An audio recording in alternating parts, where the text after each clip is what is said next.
In this video, we will discuss about the a cell wall. All organisms made with the cells, and some of the organisms they enclosed with the cell wall in addition to the plasma membrane. To define this cell wall is the rigid cell covering comprised of various molecules that protect the cell and which is present just outside the plasma membrane and provides structural support and gives shape to the cell. And when you look at the location, then here we will find the cell wall which is present outside the plasma membrane.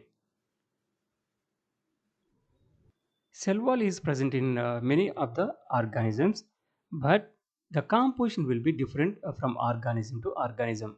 Presence of cell wall is observed in the case of bacteria and in the case of algae and in the case of fungi, as well as in the case of plant cells also we find the presence of the cell wall, but the composition of this cell wall differs from organism to organism. In the case of bacteria, the cell wall is made with the peptidoglycan. In the case of bacteria, this cell wall is present after the plasma membrane. Then when you look the chemical composition of this cell wall, it is made with the peptidoglycan, and this peptidoglycan is the material composed of polysaccharide chains cross-linked to unusual peptides. So here this peptidoglycan is the material composed of polysaccharide chains cross-linked to the unusual peptides. Based on the changes in the thickness of this peptidoglycan layer, bacteria are uh, classified into gram-positive as well as gram-negative bacteria. So in the case of gram-positive bacteria, usually the peptidoglycan layer is very thick. Peptidoglycan is very thick in the case of gram-positive bacteria. The primary strain, that is crystal violet, strongly bind to the peptidoglycan layer of the gram-positive, and during the decoloration also that primary stain is not removed. So that's why gram-positive bacteria they retain the violet color purely based on the thickness of this particular peptidoglycan cell wall.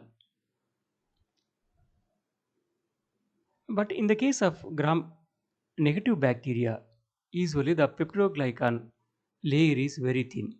So that's why then there is no proper binding of primary strain to the thin peptidoglycan cell wall, and whenever we apply decoloration agent that removes the primary strain and that gives a space for the secondary stain, that is safranin. So here this is cell wall made with the peptidoglycan, and this peptidoglycan is the main cause for the classification of this bacteria into gram positive and gram negative. And coming to the cell wall in the case of algae, in the case of algae that is made with cellulose, galactans, mannans, calcium carbonate. And coming to the cellulose,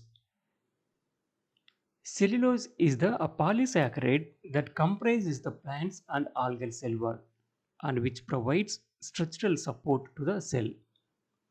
Along with the cellulose, galactans, mannans, calcium carbonate, these are the key components present in the case of algal cell wall. And Chlamydomonas is the typical example for this algae. And here we can see the presence of the cell wall as the outermost layer and which is surrounding the cell membrane. And coming to the cell wall in the case of fungi, the cell wall is made with the chitin. In the case of fungi, the cell wall is made with the chitin, and this chitin is a tough nitrogen containing polysaccharide. So chitin is a tough nitrogen containing polysaccharide found in the presence of cuticles of arthropods and the cell walls of the fungi. So chitin is present in the case of cuticles of arthropods as well as the cell wall, and this is a tough nitrogen containing polysaccharide. And here yeast is the unicellular fungi. In the case of this yeast, we will see the presence of the chitin cell wall.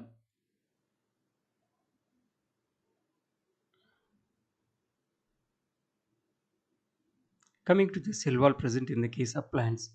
In the case of plant, the cell wall is made with the cellulose, hemicellulose, pectins as well as proteins. So in the case of plant, the cell wall is made with the cellulose, hemicellulose, pectins as well as the proteins. Here we will find the cell wall. Cell wall is in green in color. Then this is the molecular structure of the primary cell wall present in the case of plants. The primary cell wall is observed here. Usually this is present outside of the plasma membrane, and plasma membrane is the delimiting structure of the cell, that means that forms the boundaries. And then after this, outside of this plasma membrane only cell wall is present. And here we will find the presence of the middle lamella, that is the material present in between the two adjacent cells. Coming to the function of cell wall, mainly this cell wall is useful for giving shape to the cell, and that is useful for the cell to cell interactions, as well as it acts as the barrier for some macromolecules.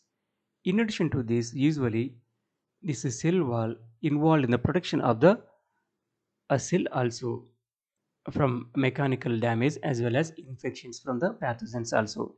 So as it is a very robust in nature, so usually that prevents the entry of pathogens also, as well as that minimize the mechanical damage which comes from the external environment. Then coming to the structural behavior of the cell wall. So once after the division of the cell, usually the young cells usually they possess the primary cell wall. This primary cell wall is capable of growth. That means they are able to divide. But once the cells are matured, once the secondary cell wall is formed, that means after the cell maturation, usually that is converting into the secondary cell wall.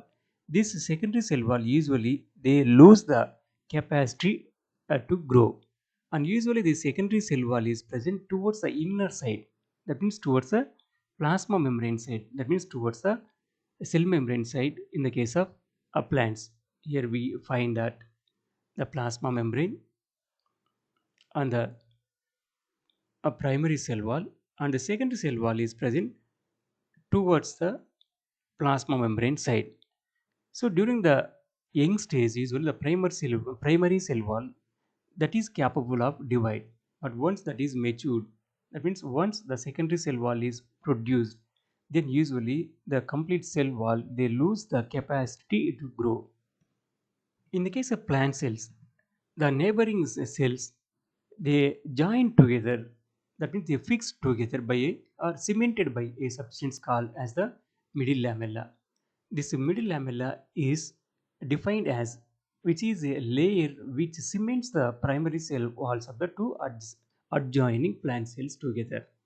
So middle lamella is a layer which cements, which fix, which keep the adjoining cells firmly. So middle lamella is a layer which cements the primary cell wall of two adjoining plant cells together.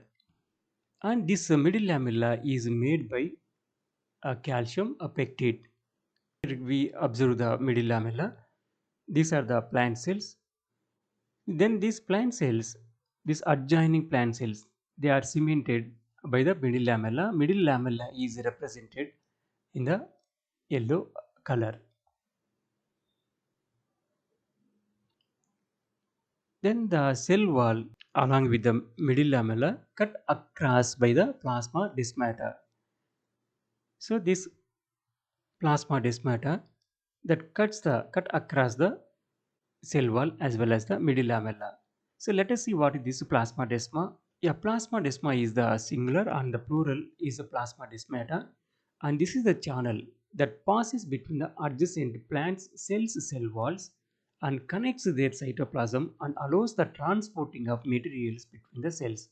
The plasma is the channel that passes between the adjacent plant cell wall as well the middle lamella and connects their cytoplasm and allows transporting of materials between the cell to cell.